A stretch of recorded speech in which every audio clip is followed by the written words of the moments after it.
آقا ما دیشب قرار بود بچه داشتیم، بعد این چون من قدیم میشناسه خورده تو دانشکده بودیم با هم دیگه، گفت خوز خلوزه صبح بشه. صبح که شد اصلا دارم نگاش میکنم دیشب شبیه پری دریایی بود، ولی الان دارم نگاش میکنم شبیه مهران مدیری تو فیلم قدیر شانگوله شده.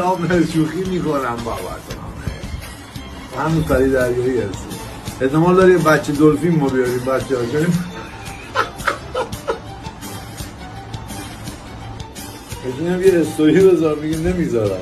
میگم چرا؟ میگه بذارم میفهمم. میگه میان زیر پیج من کامنت میذارن کلاج. بابا یارو تو اروپا بزرگ شده کلاج نمیدونن، اینا فقط اتومات. کلاج مال ایران.